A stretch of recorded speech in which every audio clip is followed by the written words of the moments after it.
I said Islam is concerned with more than yourself. Remember that? Islam by definition is concerned with more than yourself. If you say irka'u wasjudu wa'budu rabbakum, that's yourself. Make ruku', make sujood, be in a state of ibadah. But when he says waf'alul khair, do good, good helps who? Others. Now if you really want to be successful, then you have to help others. You have to do good for others. لَعَلَّكُمْ تُفْلِحُونَ, so you can be successful. But even if you do good for others, it's not for them, it's for who? Yourself. So our voluntary contributions in whatever way, shape or form are actually efforts to help our own selves. Don't ever, should I dare look back at a masjid that I gave time to, a program, a convention I helped put together, a check I wrote to the school or whatever, and say I helped them, I only help myself. And the moment I say I help them, it doesn't count for me anymore. I cannot go to Allah and say, Ya Allah, where's the money I gave? Allah will say, you already said it, you helped them. You didn't say you helped yourself. You can't have it both ways. Allah only takes one intention.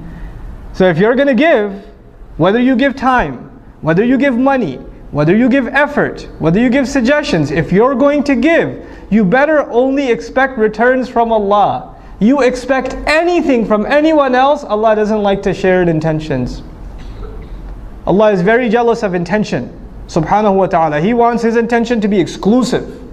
You try to put anybody else, yourself, some other agenda in that intention, is gone. It doesn't count for anything. So you know how sometimes in Islamic organizations, especially because so many of our organizations are donation dependent. Masajid are donation dependent, schools are donation dependent, right? Da'wah organizations are donation dependent, publishers are donation dependent. People write a big check, somebody writes a $20,000, $30,000 check or something. And then all of a sudden shaitan comes to them first of all and says, Mabruk. And then he says, hey, by the way, why don't you give them a suggestion about the color of the carpet? I mean, after all, you wrote a big check. You should at least have some weight in your opinion. And so you go and you give a suggestion. You didn't give a suggestion before you wrote the check, but all of a sudden, now your opinion just got $30,000 heavier. So you want to give an opinion. And you're expecting that your opinion will be taken a lot more seriously. Now why? Because you gave some money. Then your intention for giving the money was not Allah anymore. It was just to get your opinion to weigh a little more. That's all you will get out of that sadaqah. That's all you'll get. Is it worth it? Think about that. Just think about that. Before you ruin the sadaqat you give. In any cause.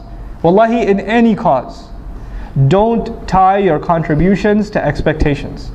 If you want to have expectations, have them with Allah. Personally, when I ever write a sadaqah check, I just to remind myself, I just write a little word on top. Ma naqasa malum min sadaqatin. Mal never goes down by giving sadaqah. I remind myself who am I giving sadaqah to and which I'm actually depositing in my akhirah account. So I remind myself the withdrawal is going to happen after I go in the dirt.